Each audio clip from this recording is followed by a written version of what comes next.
Hello everyone, this is Kate Extreme Vlogging.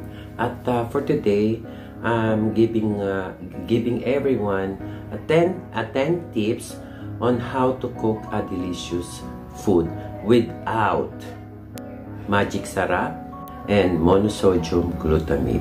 Okay, narito po si Chef Kate at magbibigay po sa inyo ng 10 tips or 10 alituntunin. Number 1, okay, saute the ingredients properly.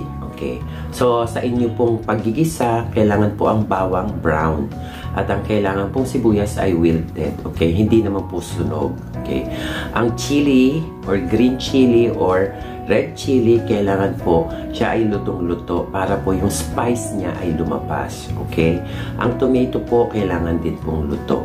Okay, second, use more ingredients like onions, garlic, tomato, chili, thyme, or any ingredients po na kailangan nyo sa inyong niluluto. Let's say caldereta, menudo, okay, mechado, okay, balbacua, okay, at any of it po kailangan po more. Okay, mas marami pong sibuyas, mas maraming bawang.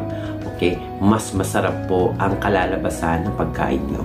Okay, number 3, use fresh ingredients po. Okay, so kung kailangan nyo po ng thyme, may fresh po yun. May basil din na fresh. Okay, meron pong parsley, meron pong celery, fresh lahat yon. Okay, so lahat po ng gagamitin nyo rito ay fresh. Okay, ang dry lang po na gagamitin nyo dito ay ang cinnamon wood or cinnamon ground or the black pepper. Yun lang po ang dry. Okay, the rest po ay fresh. Okay, at ang pang-apat, cook the vegetable always in a medium rare. Okay, hindi po siya kailangang malabsa at hindi po siya kailangang durog na durog. Okay, kailangan po lutuin nyo lang siya na crunchy po para po sa inyong pagkain. Kinain nyo po yung carrots at saka yung potato, napaka-crunchy niya. Okay, so hindi po kailangan durog. Okay, that is number 4 tips. Number 6, marinate the meat or whatever meat that you are going to use. Kailangan nyo pong idaan sa marination. Okay, let's say ang gagamitin nyo po sa kaldereta ay beef. Okay, so ang kailangan nyo pong gamitin sa kaldereta either yung tenderloin or yung pong bony na may buto. Okay, so kailangan nyo pong piliin kung ano pong klaseng karne ang gagamitin nyo. Always see to it po na bagay siya dun sa inyong lulutuin. Okay, so number 6, use a pressure cooker. Okay, kailangan nyo pong gumamit ng pressure cooker to tenderize the meat. Okay, kasi po hindi po pwede yung doon nyo po isasabayan doon sa mga ginisan nyo dahil po yan madudurog na po yung iba. Okay, so always see to it kung kayo po ay magluluto ng bulalo, ng karne na mahirap pong palambutin, kailangan nyo pong gumamit ng pressure cooker. Katulad po sa paggawa ng Spanish sardines. Okay, so yung mga isda po, para po malambot ang kanyang tinik, kailangan nyo po gumamit ng pressure cooker. Okay, number 7, okay, use salt and pepper to taste. Okay? Sa palagi ko pong sinasabi na gumamit lang po kayo ng black pepper, ground pepper, white pepper, and salt sa inyong panlasa. Okay? Dahil po mula po sa iyong umpisa, gumamit na po kayo ng napakaraming sibuyas at kamatis at sili at bawang. Ginamit nyo na po lahat ng pampalasa. Okay? So, ang kailangan nyo na lang po i-add ay ang salt at pepper po. Never to use the magic sarap or the monosodium glutamate or ang tawagin nila ay bechin. Okay? So, hindi nyo na po kailangan gamitin yon. Katulad po ng yung ginagamit po nilang Knorr cubes. Okay? So, hindi nyo na rin po kailangan gumamit ng Knorr cubes.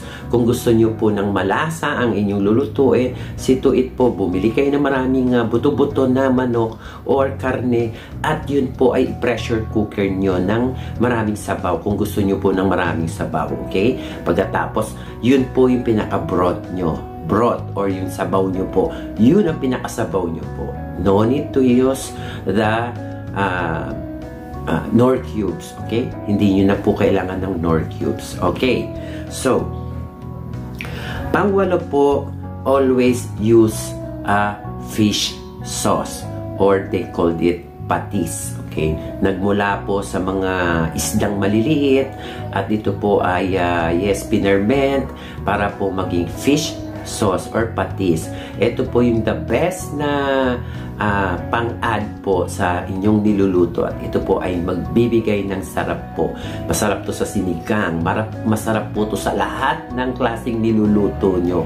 Kapag ang patis po ang nilagay nyo sa inyong pagkain, talagang masarap, okay? Number 9, cook it properly. Okay? So, hindi po kailangan half an hour na nagluluto po kayo. Pag naluto nyo na po yung karne sa pressure cooker, so, all you have to do is to wait only for 5 to 15 minutes. Okay? 5 to 15 minutes po, luto na po ang pagkain nyo.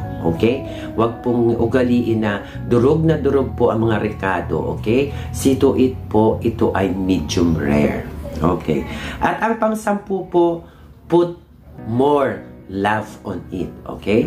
So, kailangan po sa inyong pagluluto, okay, i-focus nyo po yung sarili nyo, dahil po, ang kakain po ng inyong niluluto ay mga mahal mo sa buhay. So, kailangan po, bigyan mo po ng pagmamahal ang iyong pagluluto, okay? Sa paglalagay ng asin at paglalagay po ng paminta, sa akin po, ginaganong-ganon ko lang po. I'm just going to get a little bit salt, a little bit pepper. Ganun lang po. Tansyahan po ako. Hindi ko na po kailangan ng mga spoon-spoon, okay? Tansyahan lang po. At yes, nakuha ko po yung perfect na lasa ng pagkain. So, ayan po. Maraming salamat po, at sa uulitin po, ang inyong lingkod na si Chef Kate po ay nasa inyong harapan para bigyan po kayo ng 10 tips on how to cook food deliciously without magic sarap or any additives po, katulad po ng monosodium glutamate. Sa lahat po na hindi pa nagsasubscribe, please subscribe to my channel, and pakikalembang na rin po ang bell. At sa lahat po ng mahilig po magluto, please share this video to them para po maintindihan nila. Doon naman po sa mga nagsisimula magluto, yes, explore the kitchen po, explore, at dahan-dahan lang, lahat po ay matututunan natin. Ayan. Magandang araw po, at God bless everyone.